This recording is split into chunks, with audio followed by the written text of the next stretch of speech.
Começa agora o Jornal da Cultura com William Correia. Boa noite. Sobe para 22 o número de investigados na Operação Lava Jato que fecharam acordo de delação premiada. E o presidente da Andrade Gutierrez se torna réu no processo. E veja também nesta edição. Acusado de ter 7,5 milhões de reais na Suíça, senador Romário vai a banco em Genebra e diz que extratos publicados na denúncia são falsos. Lanterna de choque faz sucesso no comércio popular de São Paulo como arma de defesa. Dentista americano que pagou $50 mil para caçar um leão no Zimbábue é alvo de protestos e pode ser preso. Sindicatos defendem jornada flexível e contratação de trabalhadores avulsos para enfrentar a crise de emprego. Brasil fecha acordo com a Suécia e reduz os juros do financiamento de 36 caças para a aeronáutica. Peça encontrada no Oceano Índico pode ser o avião da Malásia, desaparecido há mais de um ano. Governo britânico ameaça retirar benefícios de obesos que recusarem tratamento para emagrecer. E participam da bancada o cientista político José Álvaro Moisés e o vice-diretor do Instituto de Estudos Avançados da USP, Paulo Saldiva. Mande sua pergunta aos nossos comentaristas pelo WhatsApp, o número está aí na sua tela, e também pelo Twitter e Facebook do Jornal da Cultura. Operação Lava Jato, executivo da Odebrecht afirma que o PMDB pediu dinheiro às empresas responsáveis pela construção da usina nuclear Angra 3, no Rio de Janeiro. Fábio Gandolfo afirmou logo após ser preso ontem que o PMDB pediu doações durante a campanha eleitoral no ano passado a todas as empreiteiras do consórcio de Angra 3. O presidente da UTC, Ricardo Pessoa, seria o encarregado do recolhimento. A Odebrecht diz que se recusou a colaborar. Flávio Barra, executivo da Andrade Gutierrez, preso na 16ª fase da Lava Jato, fez exame de corpo de delito hoje de manhã no IML de Curitiba.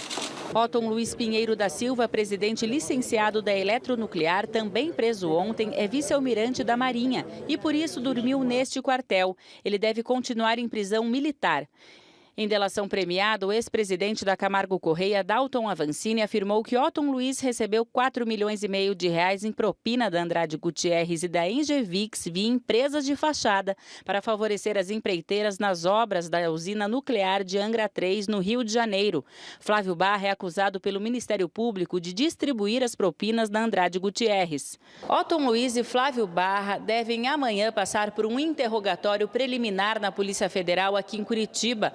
Como a prisão deles é temporária de 5 dias, os investigadores já pediram mais esclarecimentos sobre os documentos apreendidos nesta 16ª fase da operação. À tarde, o juiz Sérgio Moro aceitou denúncia contra o presidente da Andrade Gutierrez, Otávio Marques de Azevedo, e outras 12 pessoas por crimes de corrupção ativa e passiva, lavagem de dinheiro e formação de quadrilha. O ex-diretor de serviços da Petrobras, Renato Duque, e o lobista Fernando Baiano também se tornaram réus no processo. O mesmo ocorreu ontem com o presidente da Odebrecht, Marcelo Odebrecht. A força-tarefa do Ministério Público Federal denunciou hoje mais 5 pessoas por lavagem de dinheiro e corrupção. Na relação aparece novamente o ex-diretor da estatal, Renato Duque, e a lista de delatores aumentou. Mário Góes, apontado como um dos operadores do esquema, fechou acordo de delação premiada. Agora são 22 os envolvidos que passaram a colaborar com a investigação em troca de uma pena mais branda. O PMDB nega todas as acusações e diz que jamais autorizou qualquer pessoa a ser intermediária e falar em nome do partido. Os advogados dos executivos e ex-executivos da Andrade Gutierrez, incluindo Flávio Barra, citado na reportagem, informam que as respectivas defesas serão feitas apenas na justiça. A Engevix diz que está prestando todos os esclarecimentos à justiça. O advogado de Otton Luiz Pinheiro da Silva não foi localizado.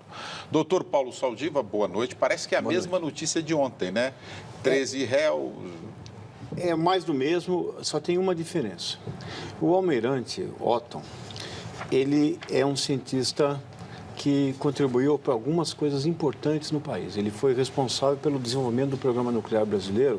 Quando não deu certo o acordo com a Alemanha, o Brasil seguiu uma trilha própria e conseguiu enriquecer o urânio com um custo muito mais baixo. É um homem com doutorado no MIT, teve uma participação muito importante então, para a consolidação da pesquisa em energia nuclear no Brasil. Então, essa notícia, para mim, é um pouco fora do esquadro.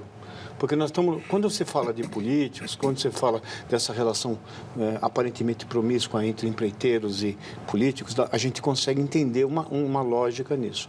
Eu, como cientista, eu espero que essa recaída, eu não quero fazer corporativismo, mas isso tiraria de mim um pouco de esperança. A esperança de que você tivesse inclusive os valores, né, que são atribuídos a eles são substancialmente menores do que a maior parte desses desvios que foram relatados. Então, eu gostaria, não sei se eu tenho base para isso, de que isso não fosse verdade, que essas acusações não fossem verdadeiras, não fossem tão reais. Muito bem. José Álvaro Moisés, boa noite. José Álvaro, você esteve fora do Brasil em férias e aqui no Jornal da Cultura não se pode falar mais mal de ninguém. A gente está com agenda positiva a partir de agora. É o Vila que começou essa campanha, né? Bom, boa noite, William. Boa noite, Paulo, telespectadores. É um grande prazer estar aqui de volta. De fato, eu tive perto de 3 semanas fora. E fora do Brasil, fiquei um pouco me esforçando para acompanhar as notícias pela internet e, ao mesmo tempo, ver as reações das pessoas com quem eu estive, não só brasileiros, né? E há uma certa, digamos assim, surpresa em ver, não tanto que existe corrupção no Brasil, mas que o Brasil está enfrentando o problema da corrupção. E está enfrentando de uma maneira, digamos assim, correta, através das suas instituições, principalmente das instituições do chamado sistema de integridade. Qual seja o Ministério Público, a Polícia Federal, a Justiça Federal, os tribunais de conta, principalmente o TCU, né? E, desse ponto de vista, veja, eu também fiquei surpreso com a prisão do almirante Pinheiro da Silva, Otton Luiz Pinheiro da Silva, mas eu acho que, num certo sentido, Paulo, é claro que isso precisa ser verificado, qual é o envolvimento dele, se existem provas, como tudo, aliás, na Operação Lava Jato está sendo feito. É preciso examinar cuidadosamente, não fazer presunção de culpabilidade antes de que realmente existem indicações. Mas eu acho que, num certo sentido, tem um aspecto extremamente importante que tem uma dimensão cultural. É a primeira vez no Brasil que não são só os pobres, os negros, os descendentes de africanos, não é? Os que, de alguma maneira, estão desempregados, que estão sendo presos. Estão sendo presos os brancos, estão sendo presos as pessoas ricas, inclusive pessoas da nossa comunidade científica, se estiverem envolvidas. Então, eu gostaria que o almirante Pinheiro da Silva não estivesse envolvido. Eu gostaria que isso não fosse verdade. Mas, se for verdade, porque a notícia que está surgindo na mídia é que houve o repasse de recursos para uma empresa que é dele. Então, isso realmente é um objeto, tem que ser objeto de investigação e, se tiver culpa, eu espero que o almirante seja punido. Não por ser almirante, não por ser cientista, mas por ter se envolvido em atos de corrupção no Brasil. Eu acho que nós precisamos dar um basta a isso. É isso que a Operação Lava Jato, num certo sentido, está levantando a bandeira da esperança. A esperança que eu tenho, Paulo, é essa, de que no Brasil a gente consiga, daqui para frente, não deixar mais passar em brancas nuvens questões dessa natureza. Fazer que o princípio republicano, que o interesse público prevaleça sobre o interesse privado, de grupos, de empresas, de pessoas. O interesse público, né? Políticas públicas, como, aliás, a energia nuclear é uma política pública, que deve estar submetida a regras democráticas. Você tem toda a razão, Álvaro. Eu acho que, do ponto de vista institucional, o fato de você estar prendendo qualquer pessoa que tenha evidências e que precisam ser investigadas é extremamente positivo. A minha único reclamo é sobre o valor simbólico. O valor simbólico é que, talvez por corporativismo pessoal, talvez por crença de que talvez a sociedade sentisse, porque a gente manipula muito dinheiro, e o número de desvios que são observados nas contas de projetos científicos é muito pequeno. Então, eu espero que isso, de fato, isso vai trazer para dentro de uma comunidade que até supostamente tem até uma boa credibilidade com a opinião pública, que também nós somos absolutamente, nos comportamos absolutamente iguais ao que acontece com toda a sociedade. E nesse caso, se o almirante for punido, for culpado, ele deve ser punido. É só como cidadão, eu sinto que a gente, então, é uma mensagem de desesperança para o Brasil. Olha aqui, o Otávio Maia, vamos à participação dos nossos telespectadores aqui. O Otávio Maia está perguntando se os partidos que estão envolvidos em denúncia de corrupção não deveriam ser extintos. Eu não sei se devem ser extintos, não é? Esse é um processo que envolve também, como aliás na discussão anterior que nós tivemos, no caso anterior de um cientista, envolve a sociedade. É preciso que a sociedade se dê conta, não é? Não que existe corrupção, porque isso as pessoas sabem há muito tempo. Talvez elas não soubessem na dimensão que existia. E, digamos assim, nas implicações da corrupção para efeitos nas políticas públicas, não é? Então, desse ponto de vista, William, eu responderia a esse telespectador, está levantando uma questão muito importante, porque partido político é digamos assim, um elemento central das democracias. Até hoje não se inventou uma outra maneira para estabelecer a relação entre eleitores e o sistema político que não através dos partidos, né? Será que eles devem ser extintos? Eu acho que eles devem ser severamente julgados pelos eleitores e, se for necessário, estiver fora da lei, inclusive ir à extinção. Como é que o que a lei diria sobre isso? São os partidos que utilizam recursos do fundo partidário, que agora é enorme, num ano, aliás, de ajuste fiscal, praticamente triplicou, o Congresso triplicou o valor do fundo partidário. Então, o Tribunal de Contas, não é? E os órgãos de fiscalização têm que ter um olho muito mais aberto. Eu sei que na medicina é impossível falar disso, mas eu estou dizendo no sentido simbólico, porque os partidos têm que pagar a sua parte. Agora, será que a extinção é o melhor caminho? Eu preferiria que nos partidos que estão envolvidos, não é, houvesse de dentro e dos seus apoiadores uma ação no sentido de renovar, de buscar uma outra perspectiva e de responder à opinião pública, de responder à sociedade brasileira, né? Fechando então, Tiago da Hora, pelo Twitter, estamos vendo brancos ricos presos, mas pelo visto nunca veremos políticos sendo presos. Calma, está chegando no Supremo, né? Um determinado tipo de branco vai mais fácil do que o outro. O branco político está sendo mais arisco para entrar, digamos, nesse alçapão. Em todo caso, tem um ex-ministro que era supostamente candidato à presidência da República preso, que é o José Dirceu. Força-tarefa do Ministério Público faz campanha para transformar a corrupção em crime hediondo com penas mais severas.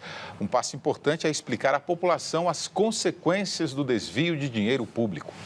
Ao receber propina para reduzir a cobrança de ISS, Imposto sobre Serviço, fiscais da Prefeitura de São Paulo presos por corrupção tiram dinheiro que iria para os cofres públicos. Na investigação do CARF, o Conselho Administrativo de Recursos Fiscais, órgão do Ministério da Fazenda, estima-se que 19 bilhões de reais foram desviados em um esquema de redução e até perdão da dívida tributária de grandes empresas e bancos. O mau uso ou desvio do dinheiro público causa danos irreversíveis à população. Cada vez que ele deixa de ser empregado, quem sofre são as áreas vitais, como saúde, educação, transporte. Pode parecer apenas um crime financeiro, mas corrupção pode matar. Que um dinheiro que podia ir para a saúde está sendo usado em outras coisas, né? Roubados. O que está acontecendo hoje no Brasil é um grande genocídio mesmo, da forma como está sendo cometido. O procurador da República, Deltan Dallagnol, integrante da Força-Tarefa da Operação Lava Jato, tomou a iniciativa de explicar à população o funcionamento da investigação que tem tirado o sono de políticos e empresários. Esta semana, ele falou aos participantes de uma igreja evangélica no Rio de Janeiro. Impunidade estimula corrupção.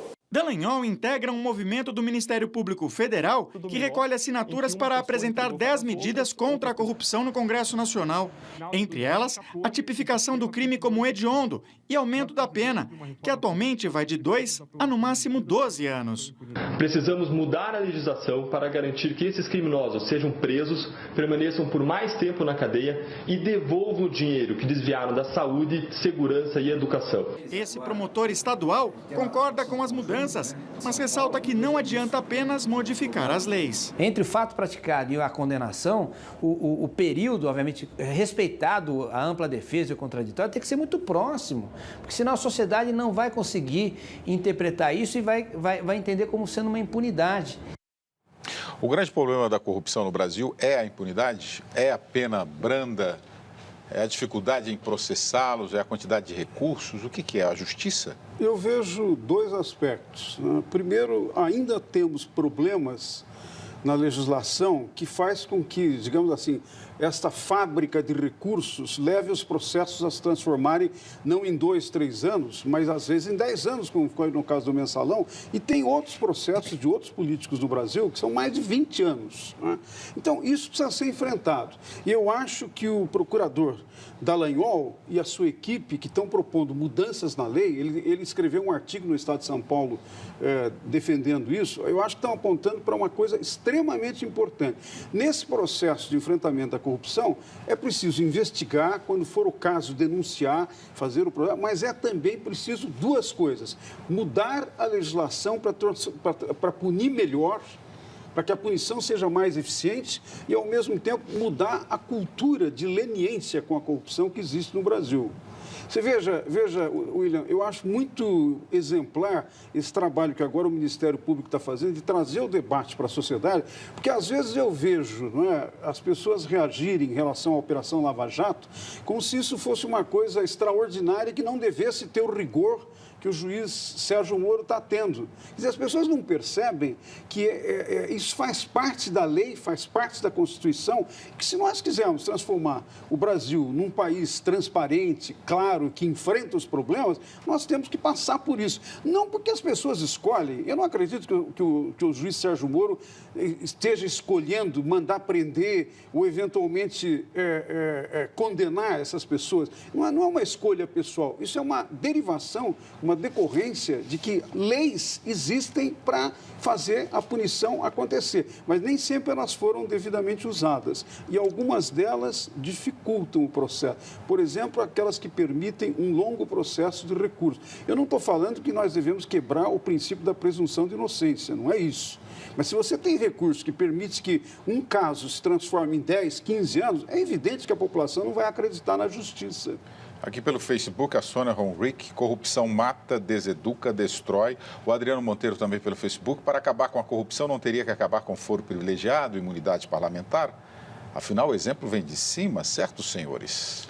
A única possibilidade de liderança e aceitação é pelo exemplo. E quando o pessoal diz que a lei é muito dura, a lei é dura para quem experimenta cometer um crime e se você estiver no Capão Redondo. Então, o que está acontecendo é que, pela primeira vez, é como se a lei do Brasil tivesse dois sistemas. Um sistema para o pessoal que é mais pobre e um outro sistema para o pessoal que é mais, digamos, privilegiado. E eu concordo plenamente com a ideia de transformar em crime hediondo. Não é um crime financeiro, está muito longe de ser um crime financeiro. Mas é muito difícil transformar, você não acha? Porque esse envolvimento passa pelo parlamento. Nós estamos vendo aí vários parlamentares sendo denunciados nesse caso da Lava Jato. Mas... Você acha que há clima para aprovar uma lei como essa no Congresso Eu acho Nacional? que o clima virá da pressão popular. Eu acho que é difícil você não aceitar que a ideia de você tirar dinheiro do orçamento, seja estadual, federal ou municipal, e você está pegando, então, tirando dinheiro de coisas que são vitais para aqueles que menos podem, é difícil você justificar. Então, eu acho que a transparência absoluta, dizer quem votou contra, né? Quem é contra dizer que tirar dinheiro não está prejudicando o tratamento de pessoas, quem está dizendo que você está prejudicando o desenvolvimento de uma criança que vai perder a sua capacidade de ter um emprego melhor e de ser um cidadão com mais recursos, se você tirar dinheiro da educação. Não existe lógica, não existe argumento moral que defenda uma coisa dessas. Então, quando as pessoas votarem contra, você sabe exatamente quem está com o rabo preso. Vale lembrar que eles estão querendo mudar o Instituto da Delação Premiada. Sim. Quem estiver preso não pode fazer delação premiada. Esse projeto já chega no Congresso Nacional. Em relação a essa observação do telespectador, é curioso lembrar que logo depois das manifestações de 2013, junho de 2013, o Congresso fez uma tentativa de sair correndo e tomar uma série de medidas para responder ao clamor das ruas, e um dos projetos que surgiu foi exatamente esse, transformar crime hediondo a corrupção, e depois parou. Assim como você está lembrando, há uma certa resistência no Congresso em relação à delação premiada. Me escapou a palavra. Mas foi o próprio Congresso que votou a lei. E, aliás, uma lei promulgada pela Presidência da República, que depois ficou em dúvida sobre o que ela mesma fez, porque ela assinou a lei. Não é? Agora, eu queria acrescentar só uma coisa na lista que um dos telespectadores listou aí das consequências da corrupção, né? Afeta políticas públicas, pode levar à morte de crianças que não são atendidas, mas eu lembraria, é uma coisa que está na minha área de estudo, na minha área, né? Nós estamos trabalhando isso há muitos anos nas pesquisas da Universidade de São Paulo, do Núcleo de Pesquisa de Políticas Públicas que eu coordeno na USP, não é? Que é o efeito da corrupção para deslegitimar o sistema democrático.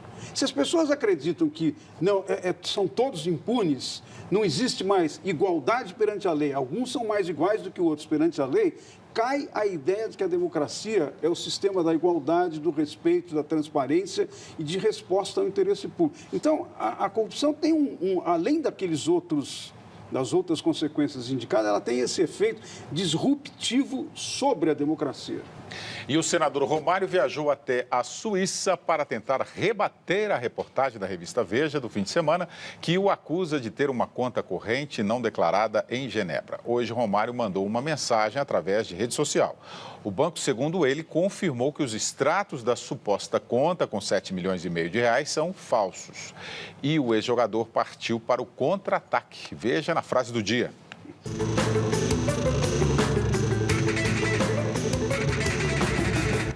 Senhores, a frase do dia do Romário Faria. Aguardem mais informações. Agora, aqueles que podem começar a contar as moedinhas, porque a conta vai chegar de todas as formas.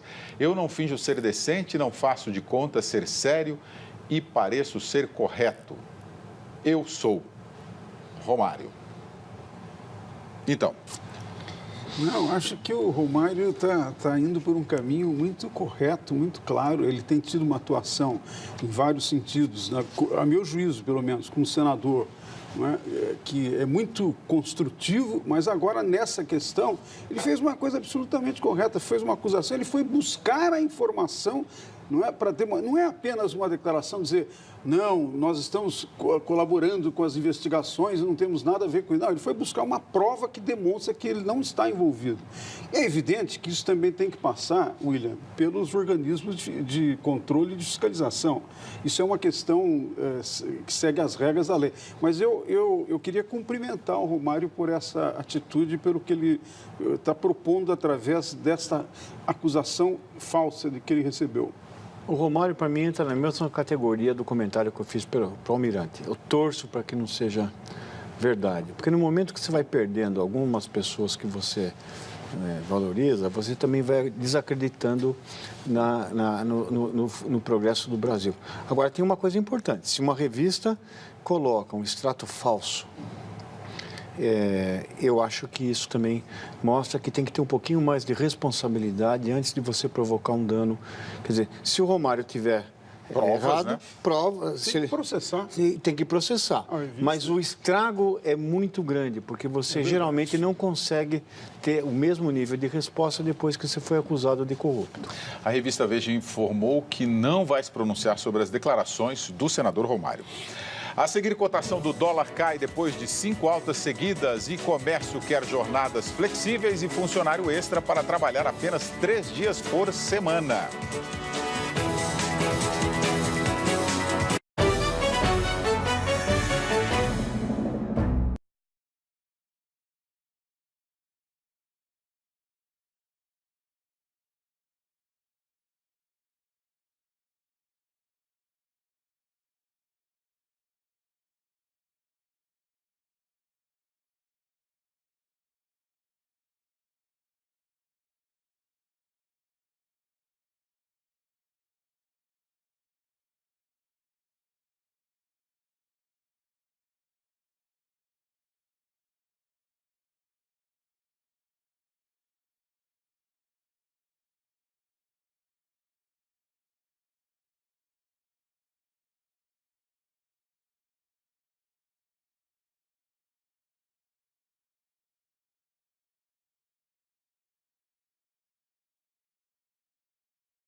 O governo federal vai liberar recursos para obras de 2 municípios atingidos pelas chuvas há 2 semanas no oeste de Santa Catarina. A decisão foi publicada no Diário Oficial de hoje, junto com o decreto que reconheceu o estado de calamidade pública em Coronel de Freitas e Saudades. O governo estadual já tinha distribuído kits de sobrevivência para os moradores. Agora vai se reunir com representantes do governo federal para definir os valores do repasse. 3 operários ficaram feridos no desabamento da laje de um prédio em Fortaleza. Um deles foi reanimado pelos bombeiros. A Defesa Civil e o Corpo de Bombeiros investigam as causas do acidente. Após 3 dias de negociação, o Brasil fechou um acordo com a Suécia para diminuir a taxa de juros do financiamento de 36 caças para a Força Aérea Brasileira. A taxa passou de 2,54% para 2,19%. O primeiro caça deve ser entregue em 2019.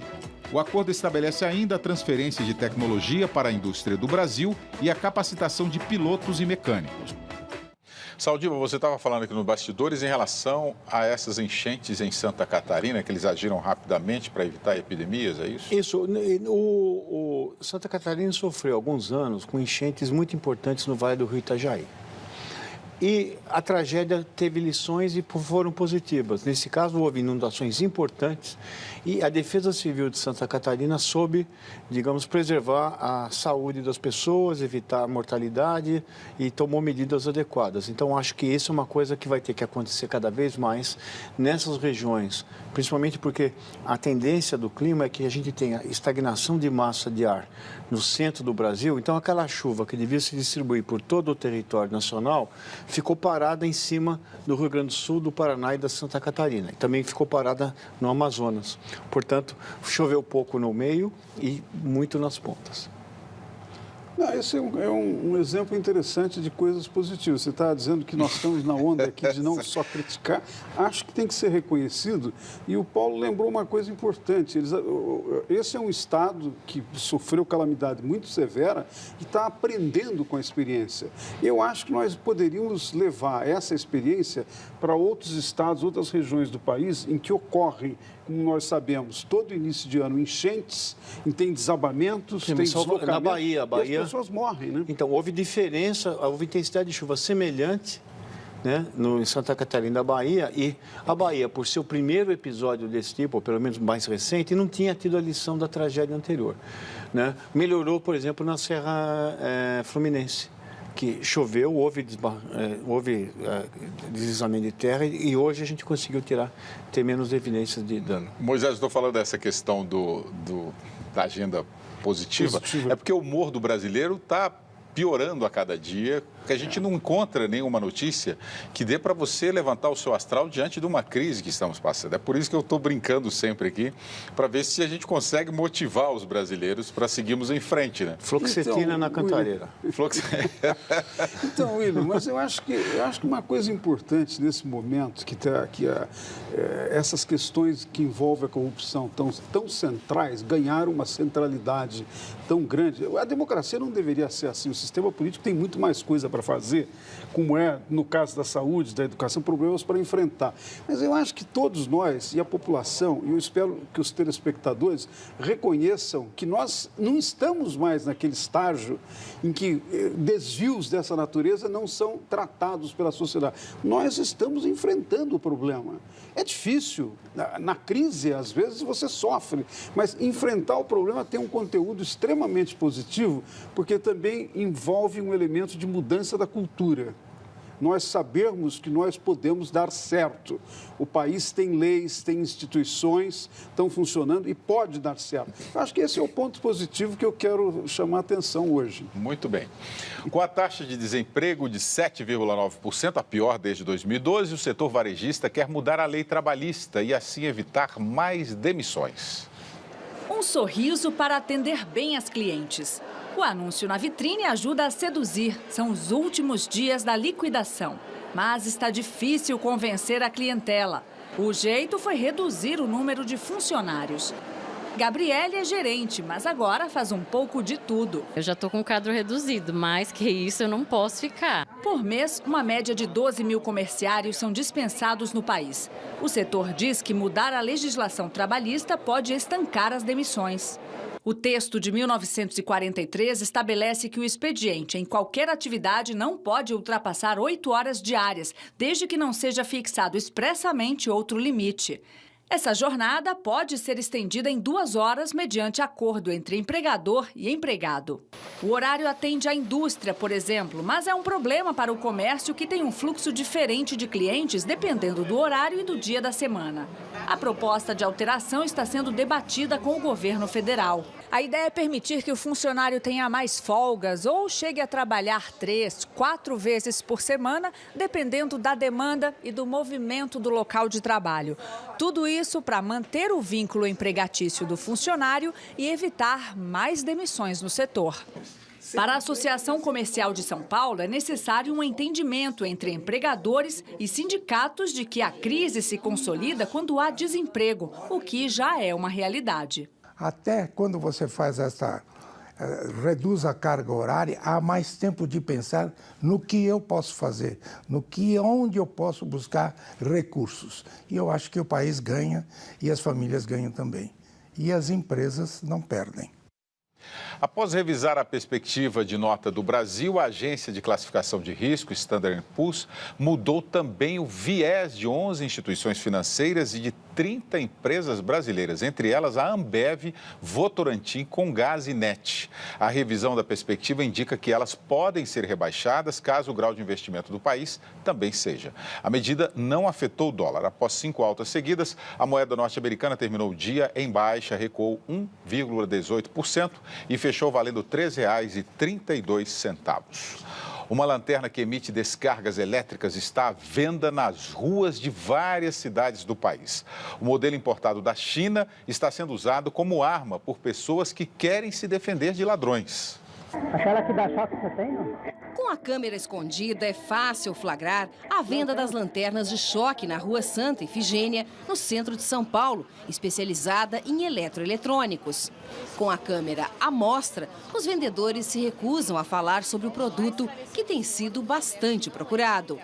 Não sei, mas não tem, só de LED.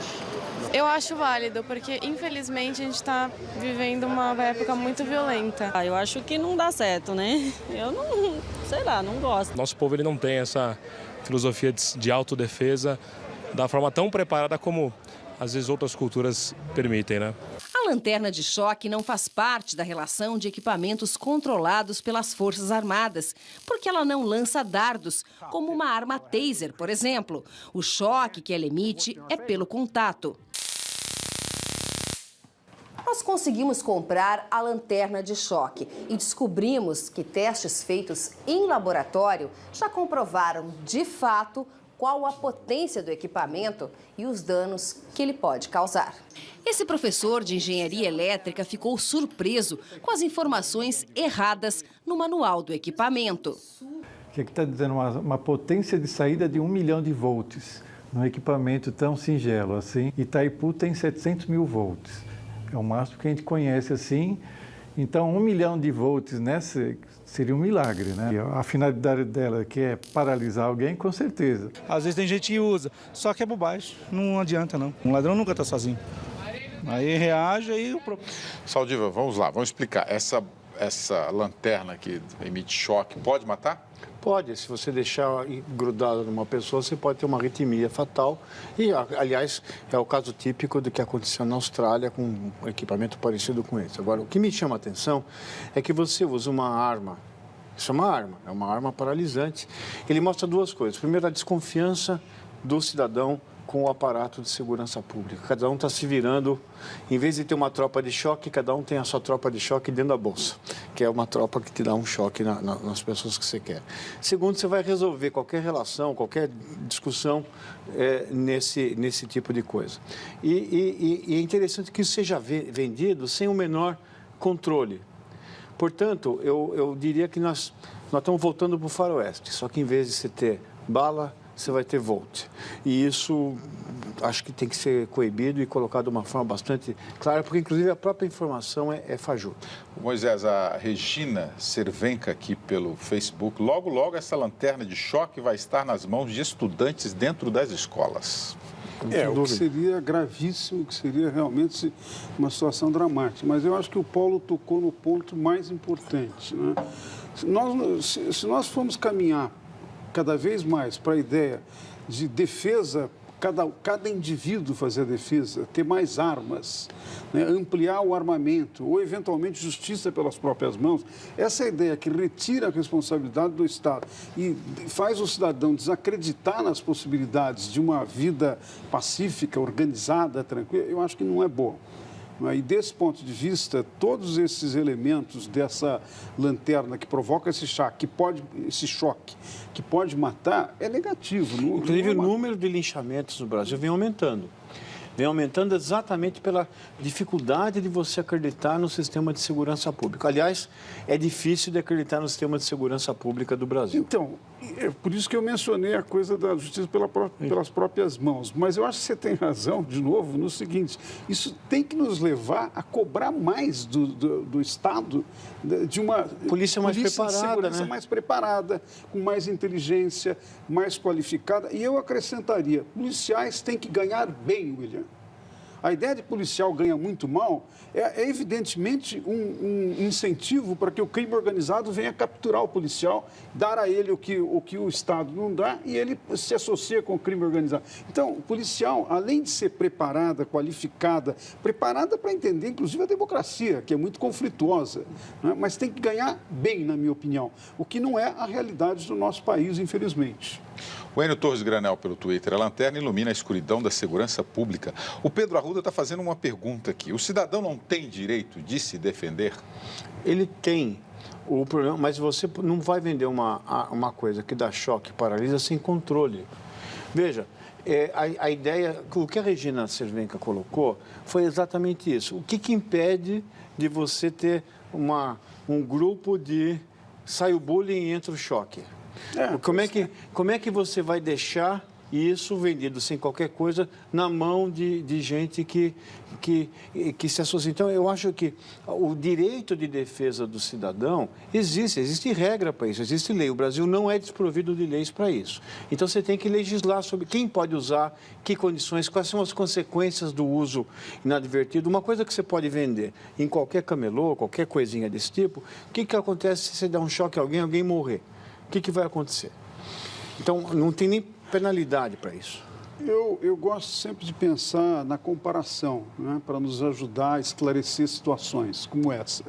Quando a gente olha o direito de se defender nos Estados Unidos, que vem de uma longa tradição, inclusive do faroeste, da ocupação do faroeste, etc., o número de armas nos Estados Unidos que leva a que pessoas façam aquela matança que frequentemente ocorre, infelizmente para aquele país, mas infelizmente para o ser humano, né?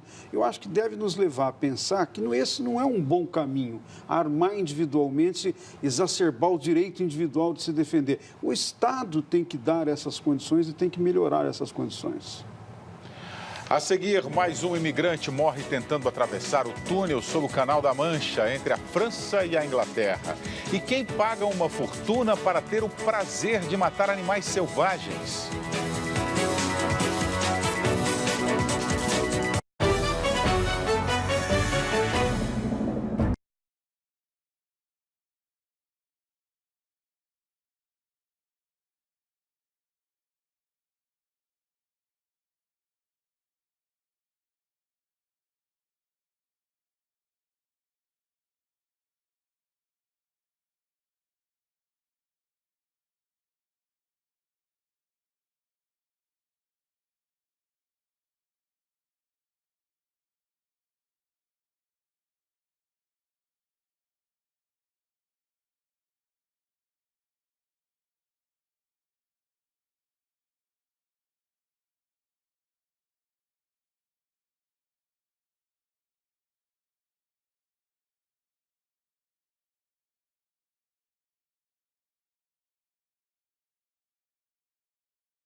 O dentista acusado de matar o leão Cécio, um dos mais famosos animais africanos, foi alvo de protestos hoje nos Estados Unidos. A morte do felino caçado em local onde a prática não é permitida causou comoção mundial.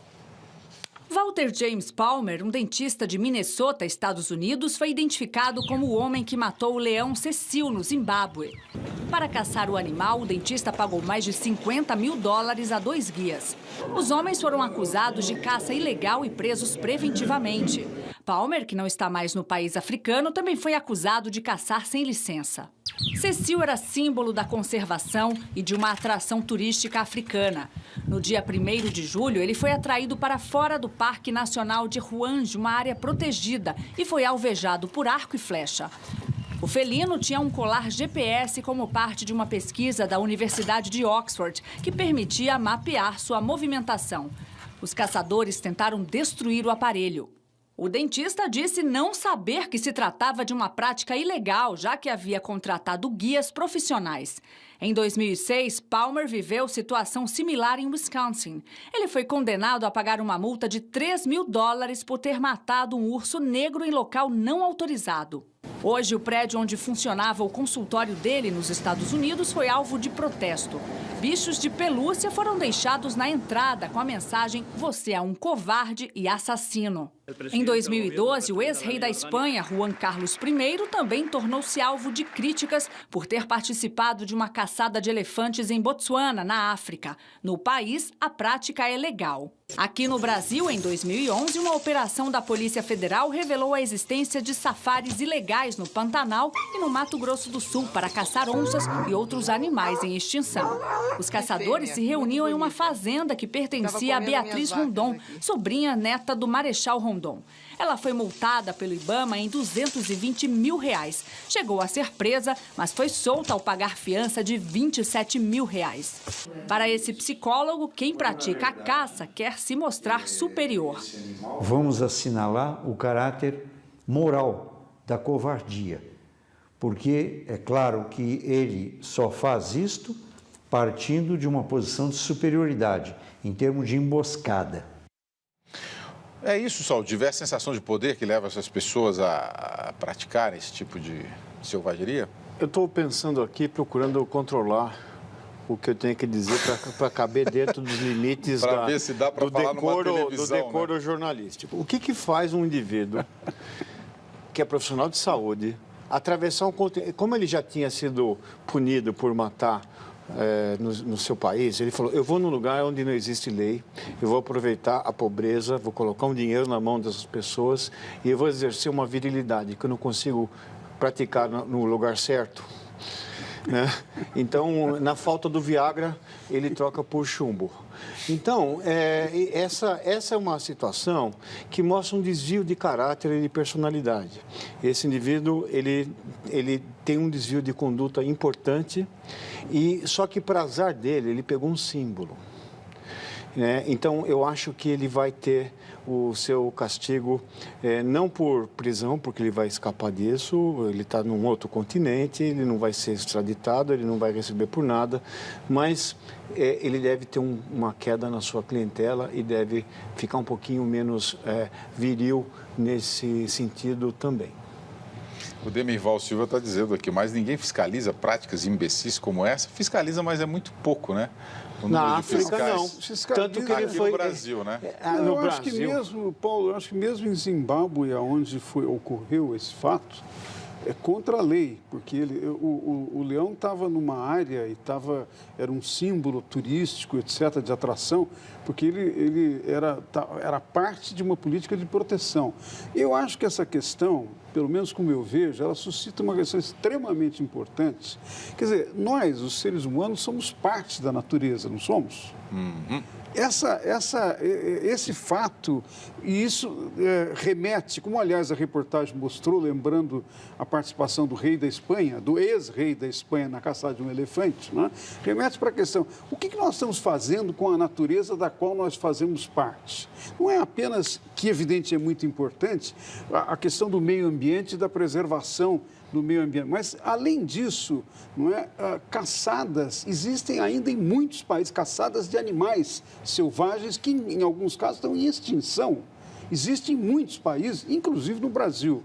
Eu acho que isso tem que levar a uma reflexão, além, evidentemente, de leis, além de controle, mas tem que levar uma reflexão. O que nós estamos fazendo com a nossa própria natureza? Não é? Eu acho que remete para uma extrema arrogância dessa ideia que alguém que não pode fazer exatamente como quer no seu país, vai para um país mais pobre, como o Paulo lembrou, isso. E veja que isso tem um conteúdo, tem um elemento, não é, que é de rebaixamento do outro país, rebaixamento do outro que está na África. É a ideia de que na terra dos outros você pode fazer qualquer coisa. Isso é racismo. Contra a lei. É racismo. É racismo. É racismo. É uma forma de racismo. É racismo, é arrogância, é autoritarismo. E eu acrescentaria alguns outros detalhes mais... É um uso inteiramente desumano do poder. Exatamente. Sem deixar de lado o elemento que você mencionou, que provavelmente tem implicações a respeito da virilidade das pessoas envolvidas. O Claudinei Amorim está falando, quem é o animal? Tá certo. O Baque, Saldiva, está dizendo aqui, por que fora da zona de proteção pode caçar e dentro não?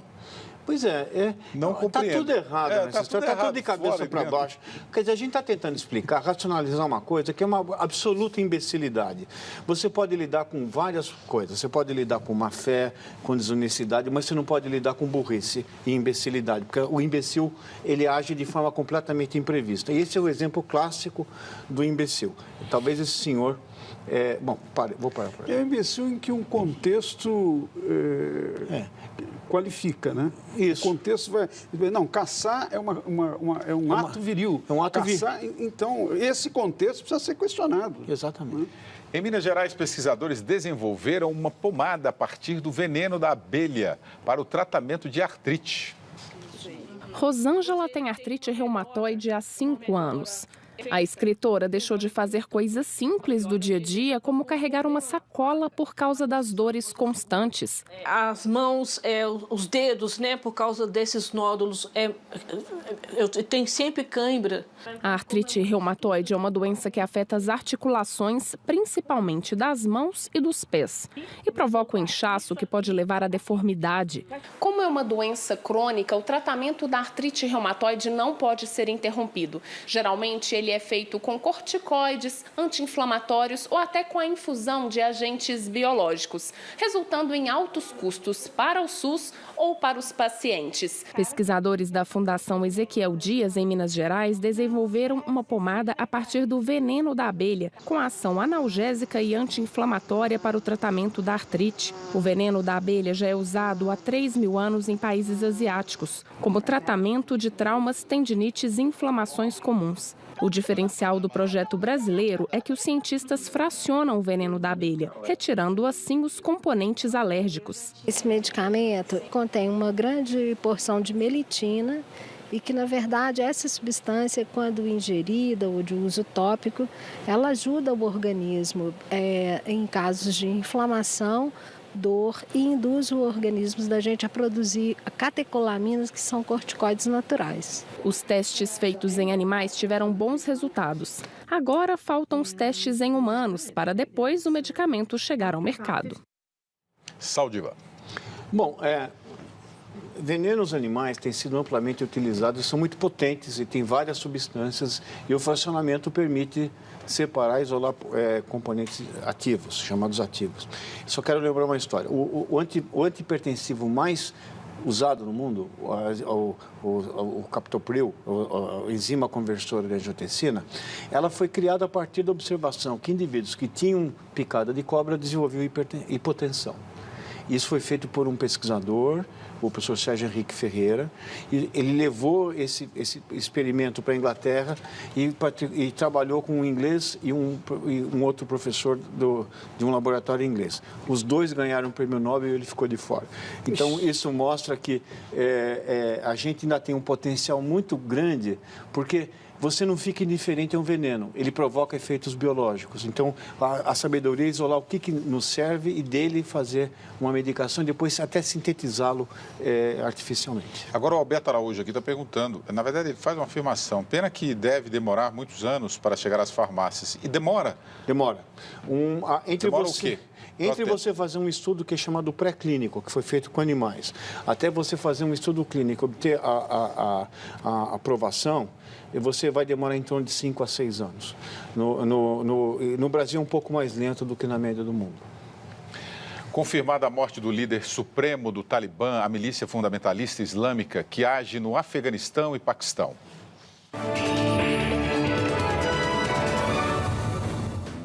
Mullah Mohammad Omar morreu em abril de 2013 no hospital do Paquistão, mas só agora a notícia foi divulgada.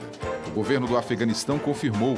Mullah não era visto em público desde 2001, quando a coalizão liderada pelos Estados Unidos derrubou o Talibã do poder. A informação pode provocar uma disputa entre os rebeldes responsáveis por ataques terroristas e atrasar as negociações de paz com o governo programadas para a próxima semana.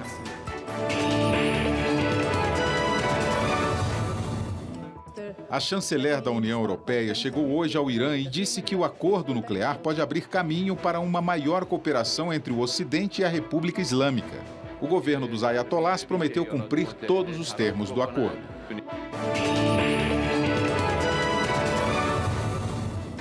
Equipes de busca da França encontraram pedaços de uma aeronave na costa da ilha francesa de La Réunion, no Oceano Índico. Autoridades investigam se os destroços são do voo MH370, que desapareceu em março do ano passado, com 239 pessoas a bordo durante viagem da Malásia à China.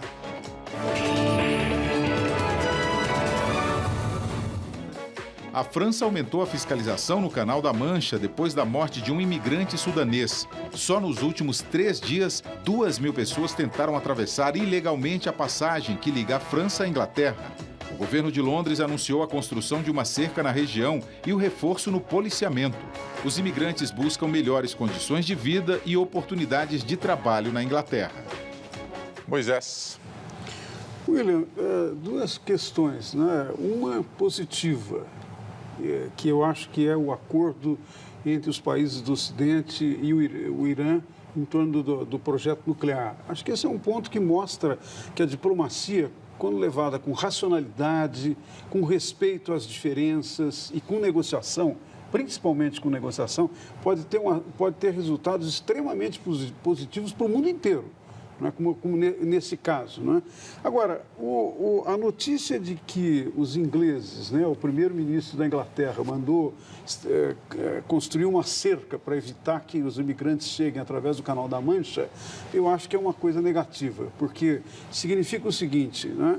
Num certo sentido, alguns países europeus que foram metrópoles e que colonizaram os países, vários países do mundo, e tiveram, ao longo do tempo, políticas extremamente opressivas, não são capazes de perceber agora que, muitas vezes, as pessoas que estão buscando melhores condições de vida encontram, nesses países, modelos de exemplaridade com os quais elas também querem viver. Não estou dizendo que é um problema simples de resolver, que você deve simplesmente abrir as fronteiras e pronto, acabou, sem, por exemplo, proteção para os trabalhadores locais. Não estou dizendo isso, mas eu acho que essa ideia de ter cerca, repressão, perseguição de quem quer imigrar, ou eventualmente não dá a devida assistência, como quando ocorre navios de barcos africanos chegando perto da costa da Itália, etc. Eu acho que não é um bom caminho. Eu prefiro a solução dos italianos, que de alguma maneira, embora tenham restrições, eles dão assistência até para evitar que haja afogamento, que as pessoas morram no processo. Eu acho que não é um bom caminho esse de estabelecer cercas que divide os seres humanos, né? Daqui a pouco o governo britânico ameaça cortar benefícios de obesos que não tentam emagrecer. E depois do escândalo de corrupção, a FIFA ganha uma exposição no Museu da Máfia.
Os gordinhos britânicos estão na mira do governo. Eles são obrigados a fazer tratamento para emagrecer e os que se recusarem vão perder benefícios. Como a obesidade é uma doença, eles recebem do governo cerca de 100 libras, o equivalente a quase R$400 por mês. O problema é que o número de pessoas acima do peso e desempregado só aumenta. Atualmente, 90 mil britânicos têm direito ao benefício, a maioria por obesidade, uso de drogas e álcool. E isso está provocando um rombo no sistema de saúde do país. O custo das doenças é de 5 bilhões de libras, o equivalente a 20 bilhões de reais. Obrigar os obesos e dependentes a fazer tratamento foi a forma que o primeiro-ministro David Cameron encontrou para desafogar as contas do governo. De quebra, com o retorno de alguns ao mercado de trabalho, o número de contribuintes tende a aumentar. Saldiva. Entra na categoria do leão, a imbecilidade. Você cobrar de uma pessoa porque é doente, para mim, é mais ou menos a mesma coisa, não tem pé nem cabeça. É melhor incentivá-lo, né? É melhor você dar um desconto para quem perde peso do que você penalizar quem é gordo. Moisés. É um descuido total e que, inclusive, chama atenção para isso. Se está aumentando o número de obesos, tem que fazer uma pergunta sobre o sistema de saúde inglês. É mais grave do que simplesmente retirar o dinheiro dos obesos. E para terminar, escuta essa, a FIFA vai ganhar uma exposição no Museu da Máfia, nos Estados Unidos. O museu conta a história do crime organizado mundial. A mostra será aberta dia 1º de setembro e tem um nome extenso: Jogo Bonito, Propinas, Segredos e Manipulação de Resultados. Não perca amanhã o Jornal da Cultura, primeira edição ao meio-dia. E acompanhe também o nosso site, cmais.com.br/jornalismo. Uma ótima noite para você. Até amanhã.